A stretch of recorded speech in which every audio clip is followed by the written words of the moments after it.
मनुष्य के दो मन होते हैं।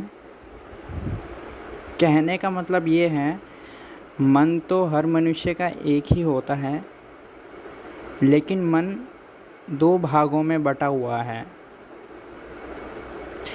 एक को बोलते हैं चेतन मन, कॉन्शियस माइंड, और दूसरे को बोलते हैं अचेतन मन, अनकॉन्शियस माइंड। सिगमंड फ्रॉयड एक मनोवैज्ञानिक हुआ। वो कहता है कि जो आपका अचेतन मन है वो 9 गुनी ज़्यादा शक्ति रखता है चेतन मन से। इसे आप यूँ समझ लें, आपने फ़ोटो वगैरह तो देखी होगी, जो आइसबर्ग होता है उसको पानी में डाल दे, समुद्र में डाल दे, तो उसकी जो टिप होती है वो के बहुत छोटी सी दिखती है, लेकिन समुद्र के नीचे गहरे में बहुत बड़ा आइसबर्ग होता है। तो केवल एक 1/10 हिस्सा ही ऊपर होता है विजिबल पानी के, और जो पानी के नीचे जो हिस्सा होता है वो 9/10 हिस्सा होता है। तो ऐसे ही अगर आपके मन के 10 टुकड़े कर दिए जाएं तो 9 टुकड़े आपके मन के वो अचेतन मन के हैं, और एक टुकड़ा आपके मन का चेतन मन का है। 9 टुकड़े इतने शक्तिशाली होते हैं कि चेतन मन संभाल ही नहीं सकता। आप यूँ समझिए कि बुर्ज खलीफा है, आज वो इतनी लंबी इमारत है, अगर एक बार को 5 रिक्टर स्केल का भूकंप भी अगर आ जाए तो बुर्ज खलीफा गिरेगा नहीं। क्यों? क्योंकि अंडरग्राउंड में उसकी फाउंडेशन इतनी तगड़ी है। कहने का मतलब ये कि बुर्ज खलीफा जो आपको दिखता है ज़मीन के ऊपर, उससे भी कई गुना ज़्यादा ताकतवर उसकी नींव है ज़मीन के नीचे। बहुत ही गहरे तक पिलर खोद रखे हैं ताकि बुर्ज खलीफा की जो नींव है, फाउंडेशन है, वो एकदम तगड़ी रहे, लेकिन वो दिखती भी नहीं है। आपको दिखेगी भी वही ना जो ज़मीन के ऊपर है, बुर्ज खलीफा दिखेगी। जो उस बुर्ज खलीफा की जो नींव है वो तो ज़मीन के नीचे है, वो आपको दिखेगी भी कैसे? ऐसे ही आपका अचेतन मन है, वो आपको दिखता नहीं, महसूस भी नहीं होता, क्योंकि वो बहुत गहरे में है आपके मन का, आपके भीतर बहुत गहरे में है। हाँ, लेकिन पूरे मन की शक्ति अचेतन मन से ही आती है। चेतन मन तो एकदम बस थोड़ा सा ही ऊपरी भाग है, इसे आप ग्राउंड फ्लोर मान लीजिए, और अचेतन मन को बेसमेंट मान लीजिए। बेसमेंट दिखता थोड़ी है रोड से, लेकिन फिर भी मौजूद है। ग्राउंड फ्लोर दिखता है, ग्राउंड फ्लोर में बदलाव आसानी से किए जा सकते हैं क्योंकि वो दिखता है। लेकिन बेसमेंट में बदलाव करना है तो बेसमेंट में जाना पड़ेगा, वहाँ पे सामान इधर उधर करना पड़ेगा, बदलाव करना है, तो ऐसा होता है। तो आपका अनकॉन्शियस माइंड इतना ताकतवर है, तो इस ताकत का आप इस्तेमाल कर सकते हैं। इस अनकॉन्शियस माइंड का आप भरपूर इस्तेमाल कर सकते हैं अपने जीवन में, अपने काम के अंदर। एक विद्यार्थी एक परीक्षा लिखने जाता है, परीक्षा में सबसे बड़ी तकलीफ़ विद्यार्थी को वही आती है जब वो लिख रहा होता है, तब उसके मन में कुछ और ही चल रहा होता है, तब जो आंसर उसे याद भी होता है वो भूल जाता है। वो क्यों? क्योंकि आपके मन में जो भी चल रहा होता है वो अचेतन मन से निकल के आ जाते हैं विचार, और भले ही आपने कितना ही पढ़ा हो एक रात पहले, एक दिन पहले, वो सारा चेतन मन में जाके स्टोर हुआ था। जो अचेतन मन के विचार है वो इतने प्रभावशाली, इतने शक्तिशाली है कि कितना ही आप एक रात एक दिन पहले पढ़ ले, अगर वो चेतन मन में स्टोर है तो वो ज़्यादा काम नहीं आएगा। विचार आपके वही चलेंगे जो अनकॉन्शियस माइंड के विचार हैं। इसलिए एक विद्यार्थी बड़ी कठिनाई होती है उसको, जब वो पेपर लिखने बैठता है और उसे पढ़ रखा होता है उसने वो क्वेश्चन का, लेकिन फिर भी उसे याद नहीं आ पाता। सबसे बड़ी समस्या यही है कि उस समय अनकॉन्शियस माइंड के जो विचार होते हैं वो विचार चलते रहते हैं, दौड़ते रहते हैं मन के अंदर। अब आप एक बात बताइए, आपको कुछ भी चीज़ याद हो तो पहले तो आप मन से पढ़ेंगे। जो भी चीज़ आप याद करते हो वो आपके मन में स्टोर हो जाती है। जैसे आपने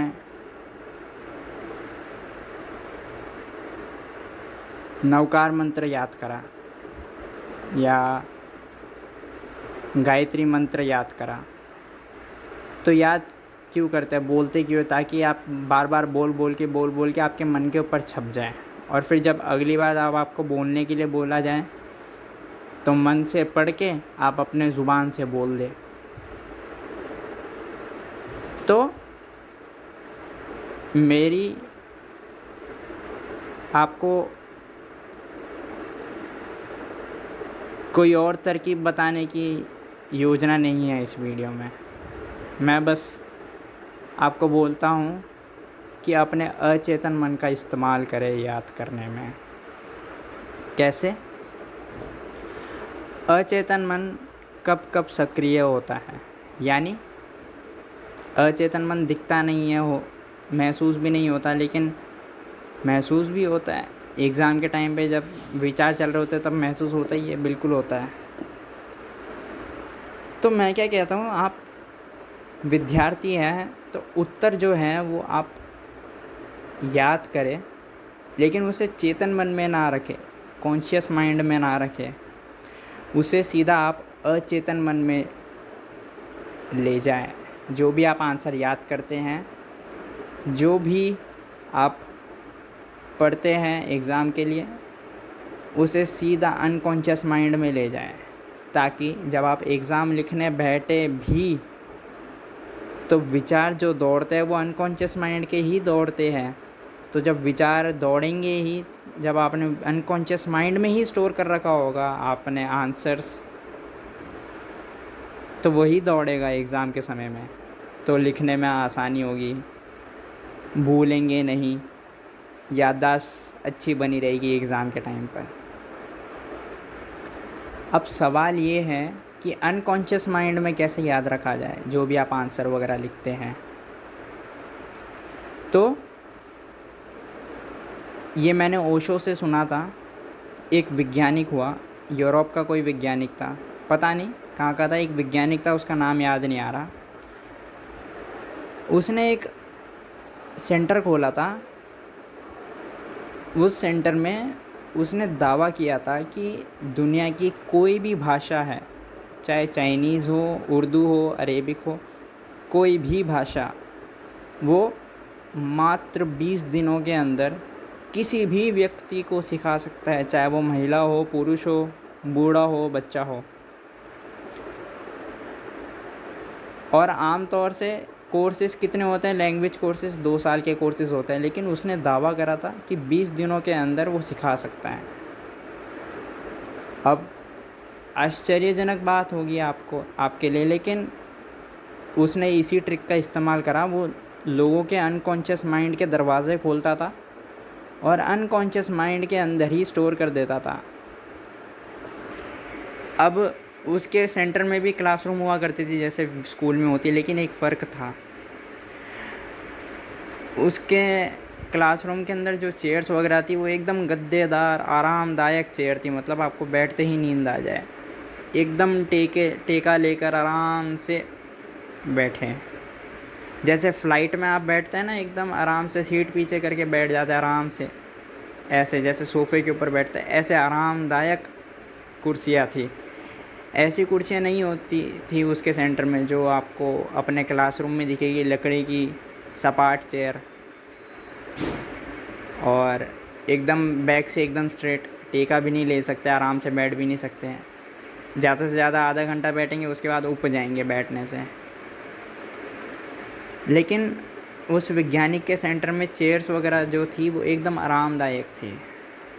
एक फ़र्क ये। दूसरा फ़र्क ये कि उसके क्लासरूम में गाने वगैरह बजते थे। गाने मतलब एकदम स्लो सॉन्ग, एकदम रोमांटिक सॉन्ग। जैसे उदाहरण के लिए, समझने के लिए, एग्जैक्टली तो नहीं कह सकता मैं, जैसे अरिजीत सिंह के जो स्लो सॉन्ग होते हैं ना, जिसे सुन के आप थोड़े थोड़े खो से जाते हैं, वैसे गाने बजते थे। और हमारे क्लासरूम्स में क्या होता है, विद्यालय के क्लासरूम्स में क्या होता है, पिन ड्रॉप साइलेंस होती है। पूरा ध्यान जो अध्यापक पढ़ा रहा है एकदम उसके ऊपर बना रहा है, इसलिए पिन ड्रॉप साइलेंस होती है। कहीं और ध्यान न लगे इसलिए पिन ड्रॉप साइलेंस होती है। और अगर कोई शोर शराबा करता है तो अध्यापक मारता है, पीटता है, बाहर कर देता है क्लास से। कोई हंसता है, चुटकुले गाता है क्लास के बीच में, तो उसे बाहर कर देता है। लेकिन उस वैज्ञानिक के सेंटर में ऐसा नहीं था। गाने बजते थे और वो खुद बोलता था अपने स्टूडेंट्स को कि आप गाने के ऊपर ध्यान दीजिए, आराम से अपनी कुर्सी पर बैठे गानों के ऊपर ध्यान दीजिए। जो अध्यापक आपको पढ़ा रहा है उसके ऊपर ध्यान देने की ज़रूरत नहीं है। बस आपके कान तक अगर उसकी आवाज़ पहुंच जाए तो सुन लीजिए, वरना गाने पर ही अपना ध्यान रखें। लेकिन अगर क्लासरूम में, विद्यालय के क्लासरूम में अगर थोड़ा सा भी ध्यान अगर बाहर खिड़की की तरफ चले जाता है, चिड़िया कू कू करती है उसकी तरफ ध्यान चले जाता है, या बातें करते हैं, तो अध्यापक मारता है, पीटता है, डांटता है, बोलता है कि मेरे पढ़ाए हुए पर ध्यान दो, मेरे आवाज़ पर ध्यान दो। तो ये फ़र्क था उस वैज्ञानिक के सेंटर के क्लासरूम में और जो क्लासरूम स्कूल्स कॉलेजेस में होती, ये फ़र्क था। पहला फ़र्क ये था कि आरामदायक कुर्सी थी, और दूसरा फ़र्क ये था कि गाने बजते थे एकदम स्लो सॉन्ग, जिसको सुन के आप एकदम फ़ना हो जाएंगे, जिसको सुन के आप एकदम खो जाएंगे, वैसे सॉन्ग्स हुआ करते थे। बोलता अध्यापक उस वैज्ञानिक के सेंटर की क्लास में भी था और स्कूल्स की क्लासरूम में, कॉलेज की क्लासरूम में भी था। बस कॉलेज और स्कूल्स में बोला जाता था कि पिन ड्रॉप साइलेंस रखें, हमारी आवाज़ पर ध्यान दें।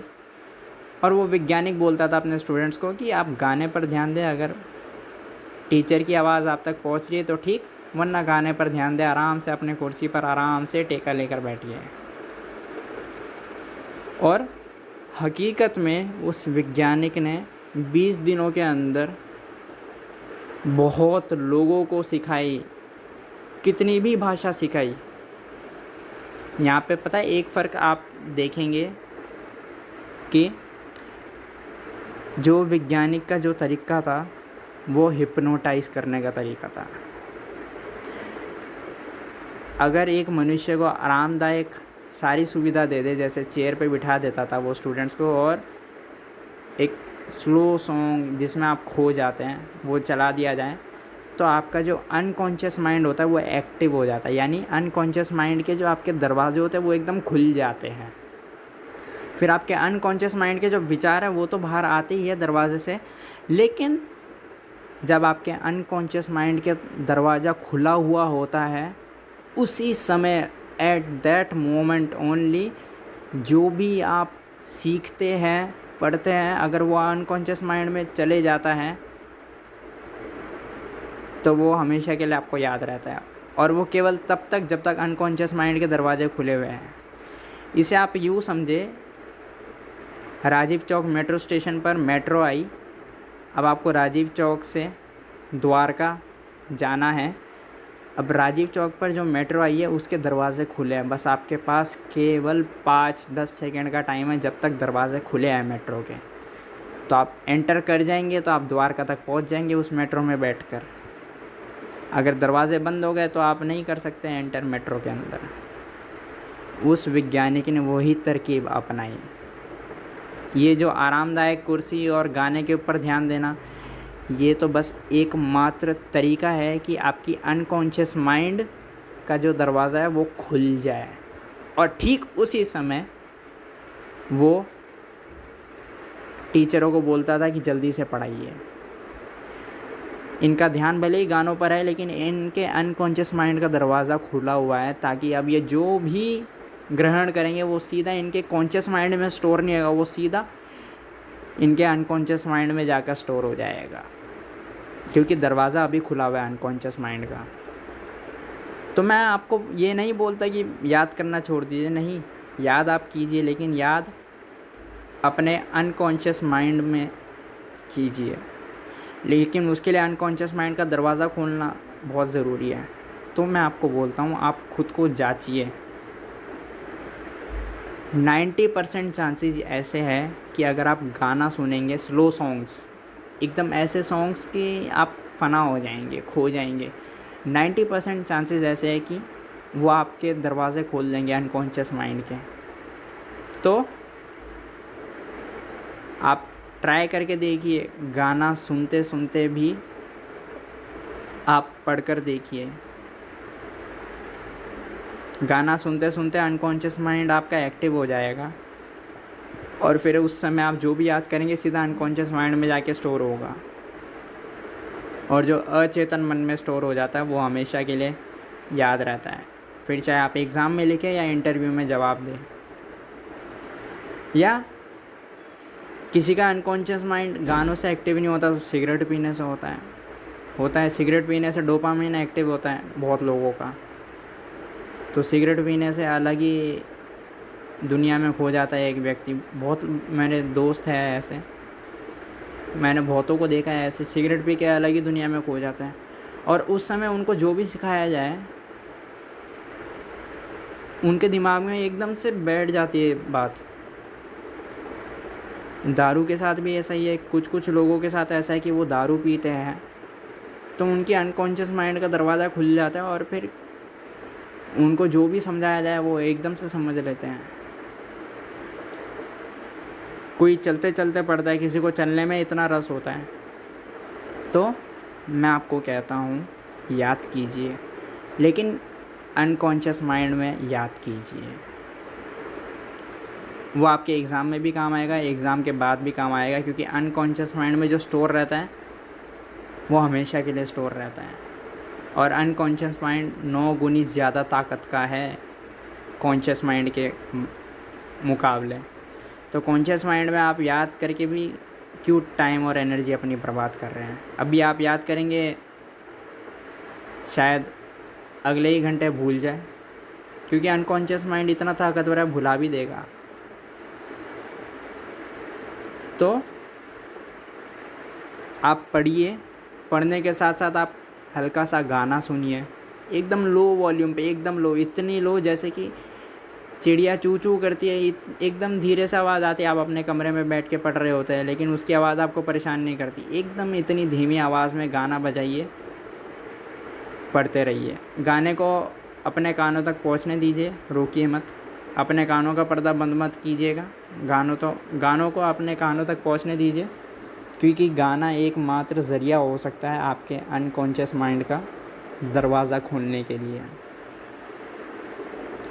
तो अनकॉन्शियस माइंड का उपयोग करिए।